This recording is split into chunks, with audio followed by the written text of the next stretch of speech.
अंदर 5 चोर होते हैं।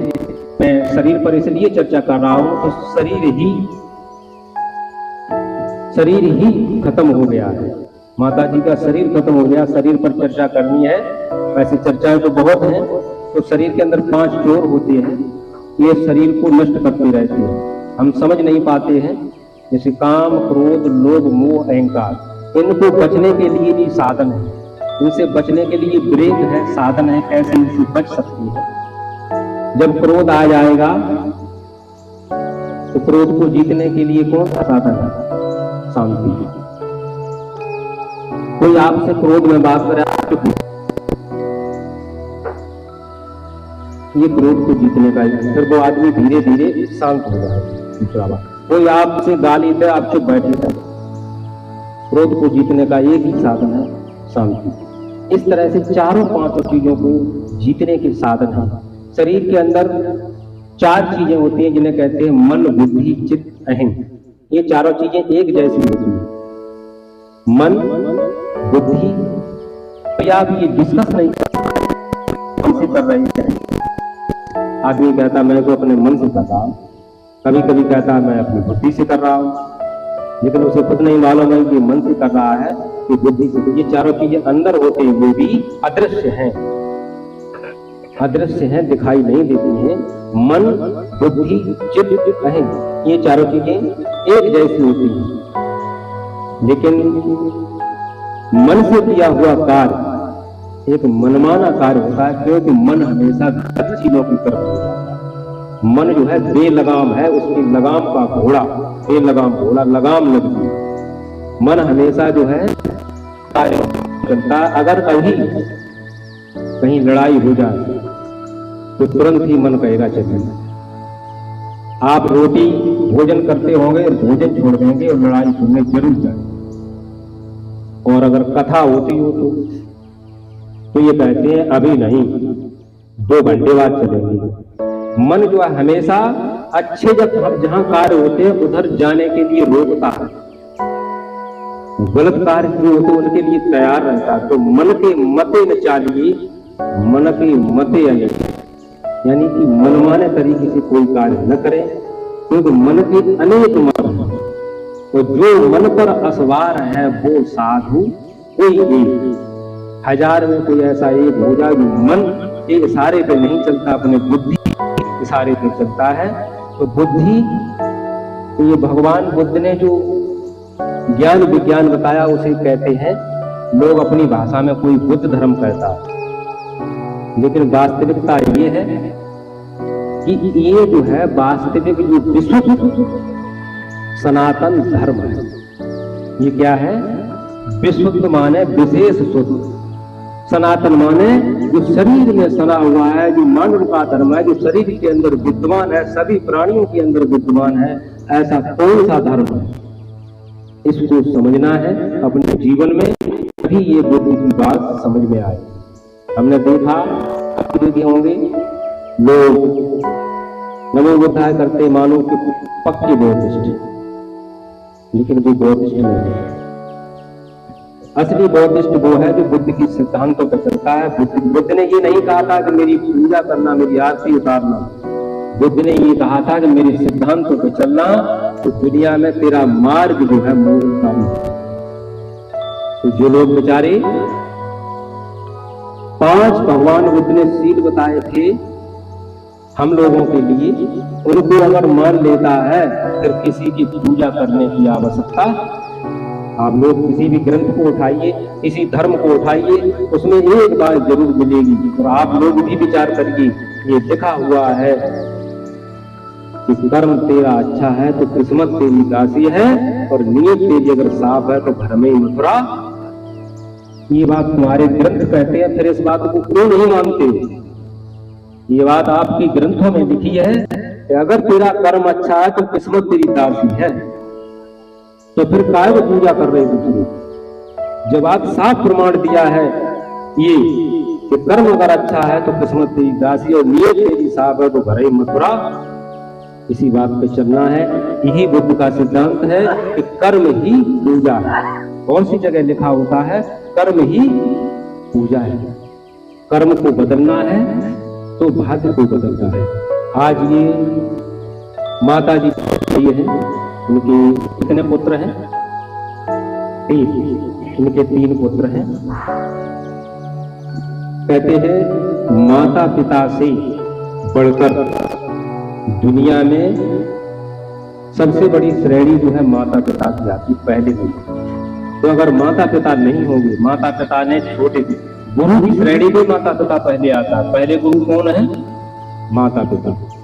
माता पिता जब बच्चा पैदा होता है तो उसे सिखाते हैं कि ये बुआ है, ये उसने तो सिखाया है, उसने हमें पहले छोटे भी सिखाया, बाद में तो हम सीख गए हैं, बाद में हम जान गए हैं। सबसे पहले हमें माँ ने ही सिखाया कि ये बुआ है।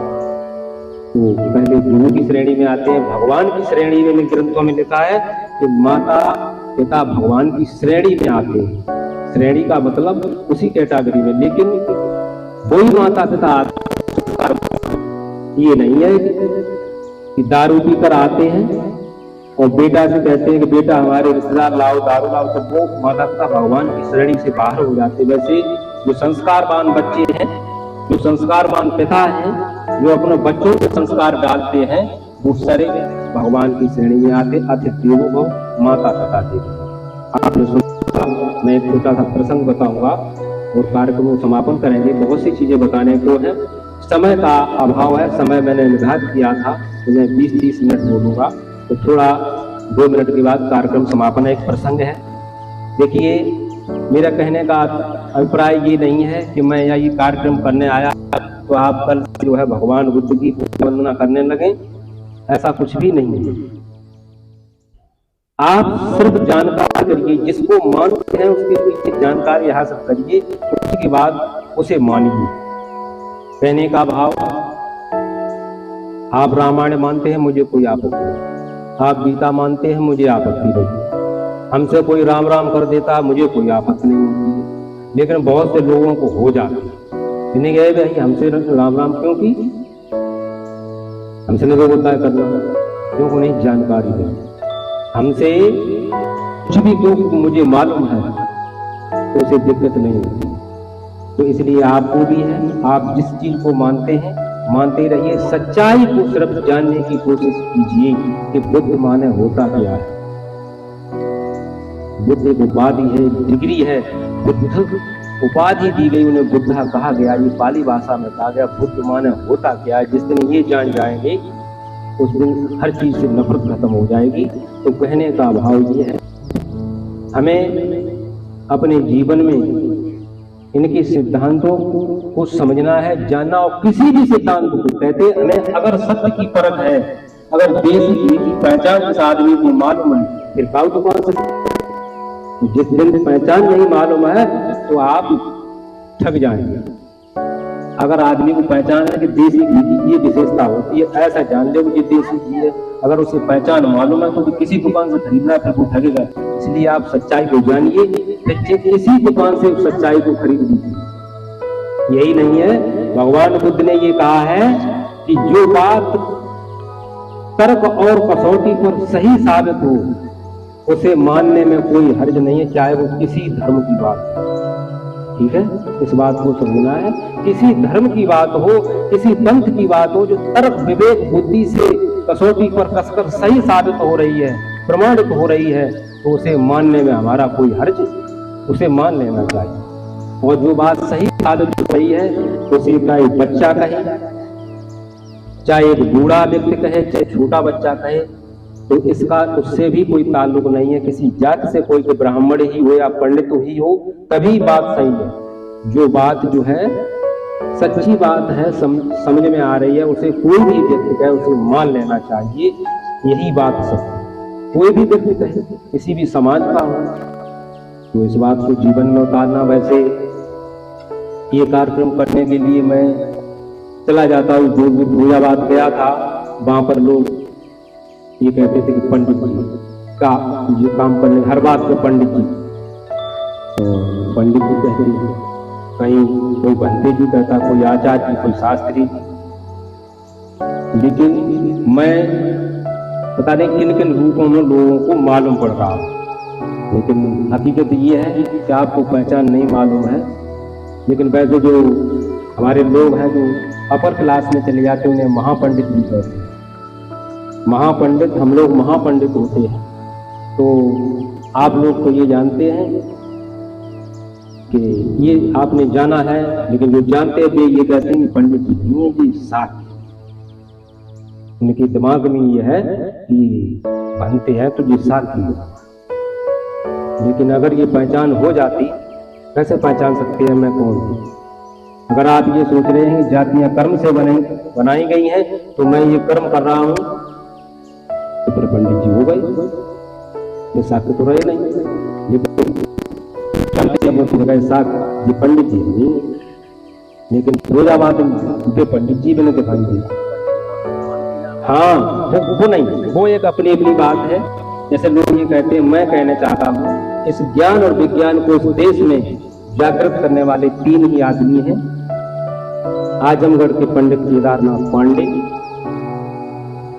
डॉक्टर BR अम्बेडकर, लंका के धम्मपाल। 3 ही आदमियों ये ज्ञान इस देश से खत्म हो चुका था।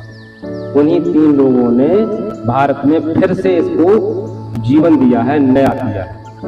हाँ, उसमें एक पंडित जी हैं, एक हमारे अम्बेडकर जी हैं और दूसरी लंका की धम्मपाल। 3 लोगों ने मीटिंग करके इस चीज को बताई की है। इसकी मीटिंग करके बोध गया गए हैं, वहां से इसकी सरकारी रजिस्ट्रेशन करवाए, फिर से इसको शुरू किया है। वैसी कोई बात नहीं है कि इस चीज को पंडित जी नहीं मानते। हमारे पास से फोन आया था कथा के लिए, वहां पर ठाकुर और पंडित लोग मिलकर के बुद्ध की कथा कराते थे।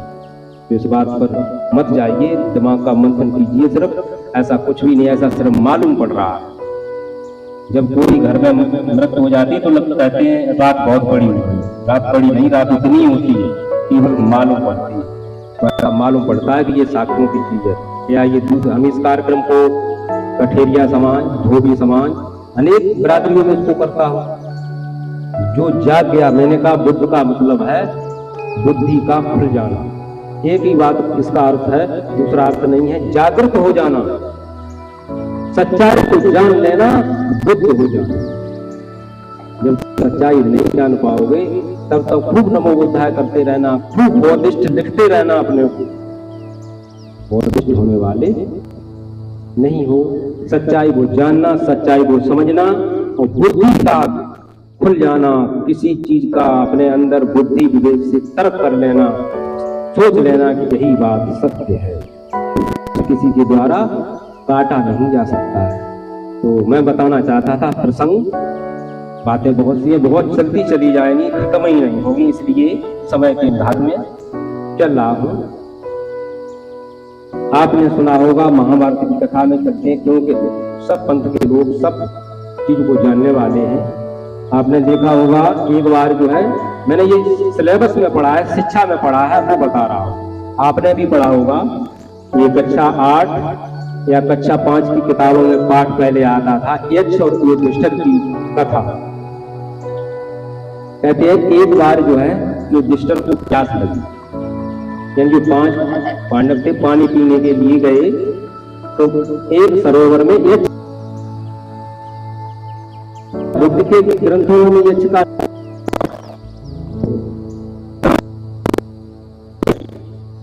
तो उस यक्ष ने प्रश्न किया तो भाई रुक जाइए, मेरे प्रश्न का उत्तर दीजिए, तब इस सरोवर से पानी पीना है। तो जो प्यासे लोग होते हैं वो एकदम गिर जाते हैं पानी पीने के लिए। उन्होंने पानी पी लिया, वो बाद में युधिष्ठिर गए। यही बात है, यक्ष ने युधिष्ठिर से कही मेरे प्रश्न को दीजिए, तब पानी। तो युधिष्ठिर का बताइए क्या प्रश्न? ये बताइए इस पृथ्वी से बड़ा कौन? पृथ्वी से बड़ा कौन? आपने पढ़ा, बच्चे पढ़ते हैं और आगे भी पढ़ेंगे। पृथ्वी से बड़ा क्या है? तो युधिष्ठिर ने कहा माँ पृथ्वी से भी बड़ी। माँ का स्थान जो तुम्हारी माँ है जिसने तुम्हें दिया, तो इस पृथ्वी से भी बड़ी। यक्ष ने दूसरा प्रश्न किया आकाश से ऊंचा क्या है? जैसे अभी तक आकाश की ऊंचाई को किसी ने नाप नहीं पाया कितना ऊंचा है, लेकिन यह प्रश्न किया गया कि आकाश से ऊंचा ने कहा जो पिता होता है, पिता का स्थान आकाश से। ऐसे कई प्रश्न किए, दूसरा एक प्रश्न किया, मृत्यु के समय मनुष्य का साथी कौन होगा?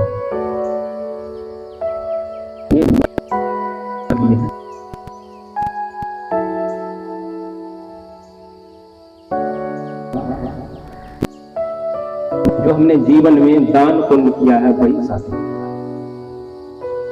बात को सुनकर ये खुशी हो गया। तो आप लोग इस बात को समझेंगे कि माँ का स्थान पृथ्वी से बड़ा है।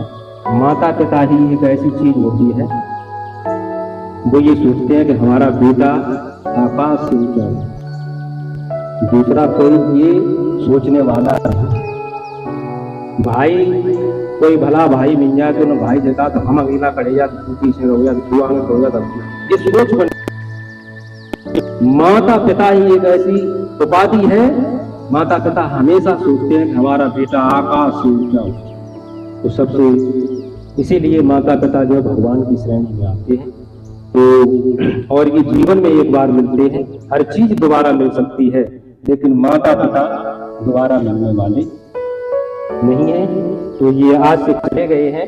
माता पिता का ऋण होता है संतान पे, कर्जा होता है। कुछ लोग अनेक उपाधियों में, कोई दूध का कर्ज, कोई कौन सा कर्ज कहते ऋण नहीं होते हैं माता पिता से, ये कर्जा होता है। तो हम अनेक प्रक्रियाएं करते रहते, धर्म पुण्य करते रहते हैं। इसी तरह से हम माता पिता के कर्ज से, देखिए ये अंतिम संस्कार का कार्यक्रम था। इससे पहले आपने इस अंतिम संस्कार में 3 कार्यक्रम जुड़े होते हैं। एक उस दिन जिस दिन हम शरीर को जलाने जाते हैं, डेड बॉडी को, उसे भी अंतिम संस्कार कहते हैं।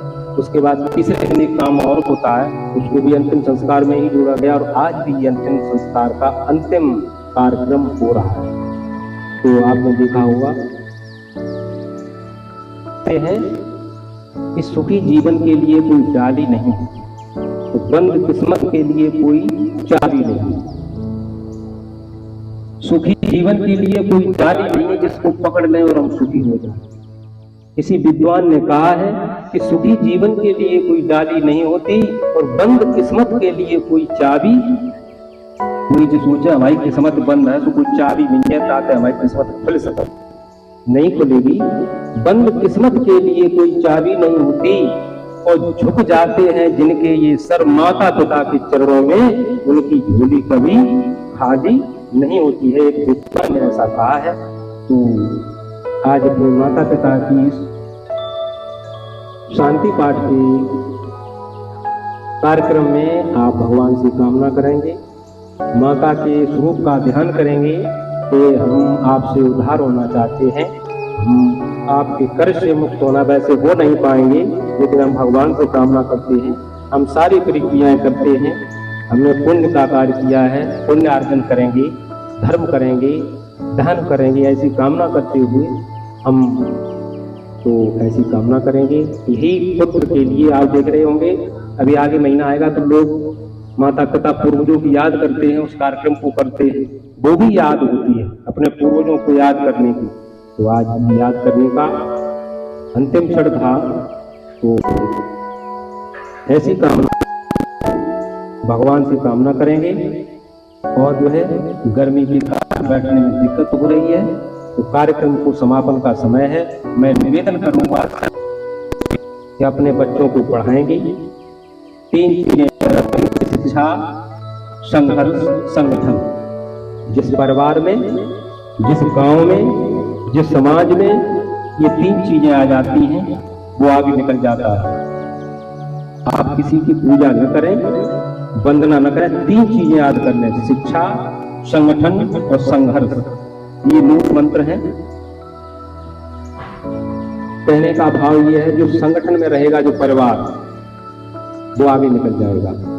कहने का भाव, जिस तरह अंगूर का गुच्छा होता है, जो गुच्छे में होता है उसकी कीमत अलग होती है, जो टूट के नीचे गिर जाती है उसकी कीमत कम हो जाती है। जो समाज से, घर से, परिवार टूट कर चलता है, बिखर जाता है, उसकी कोई कीमत नहीं होती है। संगठन रखना है, जिसका परिवार संगठन है, जिसका समाज संगठन है। अगर आप डीएम के पास जाओगे इकट्ठे होकर के तो आपकी सुनवाई होगी, और अकेले तुम रोज चले जाना, कभी आपको घुसने नहीं दिया जाएगा। आप इस संगठन की शक्ति को समझिए, संगठन में कितनी बड़ी शक्ति होती है। अंत में मैं कार्यक्रम को चीजें बहुत सी हैं, ज्ञान चर्चा बहुत है, बुद्ध के धम्म की तरंगे हैं, मेरे पास थी मैंने आपके पास पहुंचाई। अब जो है बुद्ध के धम्म ज्ञान की ज्योति भी जो यहाँ पर जल रही थी वो भी समापन की ओर है, कार्यक्रम भी समापन की ओर है। सभी माताओं बहनों से निवेदन करूंगा, आप समझिए कि आपकी देवी जिसकी आप पूजा करती हैं उसको आप जानती हैं, पूजा तो करती हैं, जिसे कहते हैं शिक्षा की देवी, जिसने माताओं को पढ़ने का अधिकार दिया। आज के 70 साल पहले कोई लड़की पढ़ने जाने की अधिकारी नहीं थी, इस बात को समझिए। कोई मुख्यमंत्री नहीं बन सकती थी, कोई प्रधान नहीं बन सकती थी। आपको अधिकार देने वाली आपकी माँ, आपकी देवी, जिसने आपको सम्मान दिया कि नारी और नर समान है। आज जो देश के सबसे ऊंचे पद पर बैठी है वो कौन है? देश में सबसे बड़ी है राष्ट्रपति, और राष्ट्रपति कौन है? वो भी एक नारी है। जहां बजट पेश होता है, सारे देश की सरकार बजट पेश करती है, वो भी एक नारी है। और आज के 50 साल पहले उसे पढ़ने का अधिकार नहीं था, उस मंच पर बोलने का अधिकार नहीं था। ये अधिकार आपको किसने दिया है, इस बात को समझिए और उनको अपने जीवन में उनको सम्मान तो दीजिए कि आपने हमें सम्मान दिया है। मैंने आपके ज्ञान विज्ञान ने मुझे सम्मान दिया है, मेरी दिशा सुधारी है, तो उनको सम्मान देने का आपको अधिकार है। आप उन्हें सम्मान दीजिए, इसको समझेंगे और बहुत सी चीजें हैं। लेकिन इस कार्यक्रम को समापन करते हुए मैं निवेदन करूंगा सभी लोगों से, क्योंकि पर सभी लोग बैठे हैं, सभी के पास अपने इष्ट देव हैं, भगवान है, कोई किसी को मानता, कोई सब अपनी अपनी विनती करेंगे, कामना करेंगे। ये जो दादी जी रामवती जहां भी होंगी, जिस रूप में होंगी, शांति को धारण करें, ऐसी कामना करते हुए 2 मिनट के लिए खड़े हो जाएंगे, मौन धारण करेंगे, उसके बाद पुष्पांजलि करेंगे। और आज के बाद से यहाँ पर मैंने ये चित्र बनाया है, भगवान बुद्ध की बताई हुई विद्या जिसे 4 आर्य सत्य कहते हैं। तो अब कोई कार्यक्रम शेष नहीं रह गया, वैसे आना जाना तो लोग नहीं आ पाए, वो आते रहेंगे, तो ऐसे करके 2 मिनट के लिए उसके बाद पुष्पांजलि करेंगे। सबसे पहले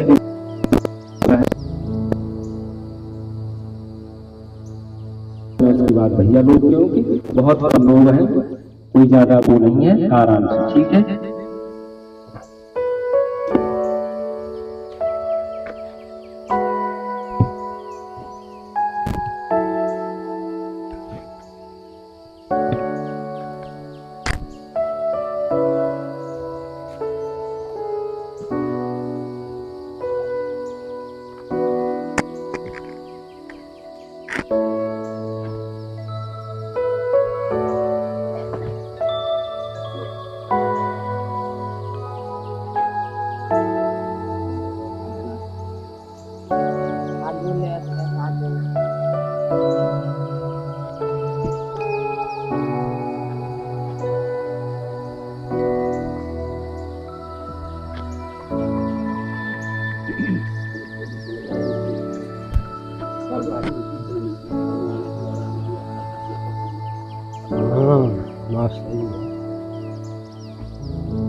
साथ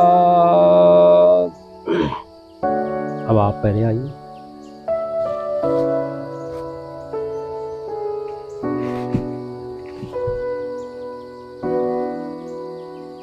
उसके नाम चढ़ाएंगे पहले,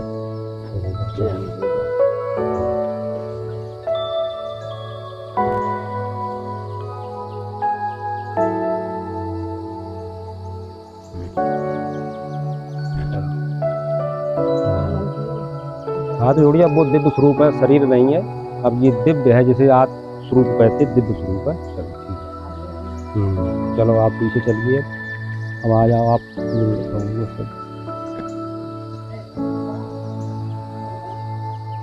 प्रसाद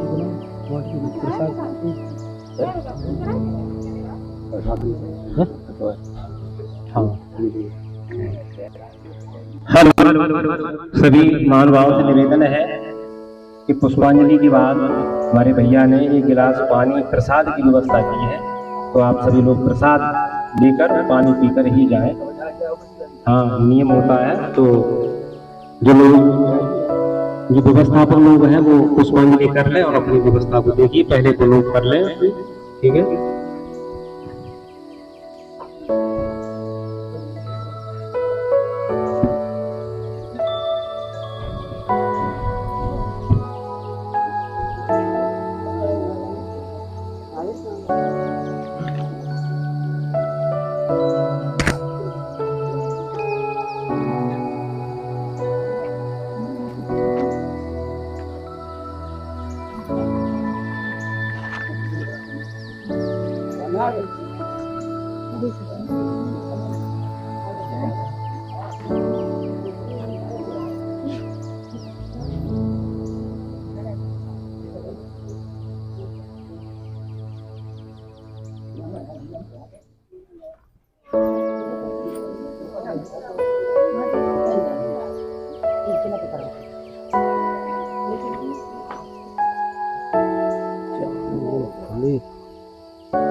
मुश्किल है।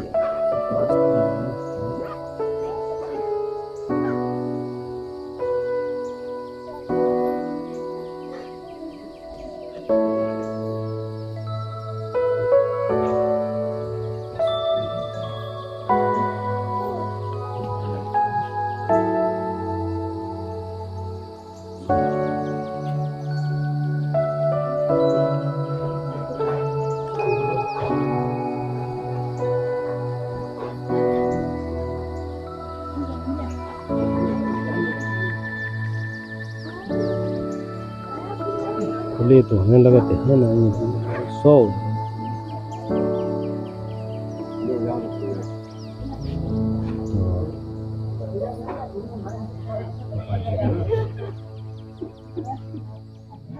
ले जी तुमने कही ये सब खुले, तुम 100 की ले लो, तुम अपन ले भाई ये 100 है, देख लीजिए है नहीं, वो तो इन्हें नहीं 100 की 100 एक को 30 हुए बस। कोई रोया नहीं भैया, अब नहीं रोए मुझे, अब नहीं रोए जाएगा, कोई रोएगा नहीं।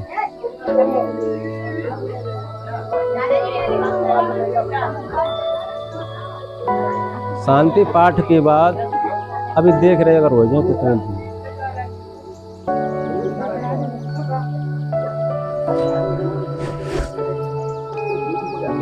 हाँ सही बात है।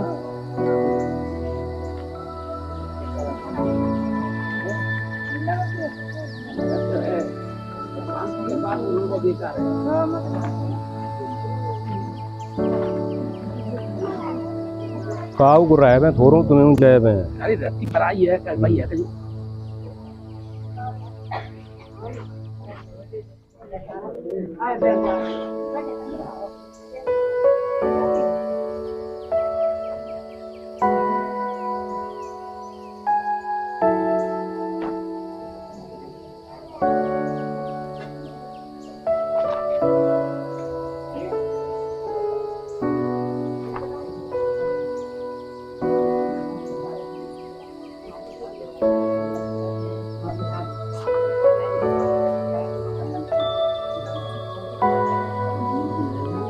को खुले ले तो देख खुले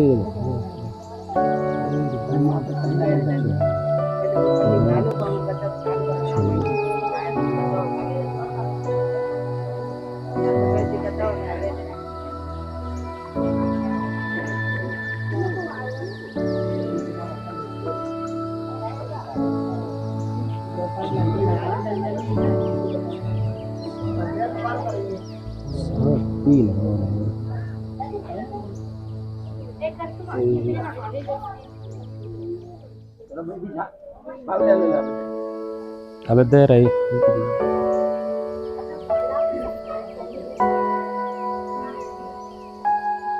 अब लियो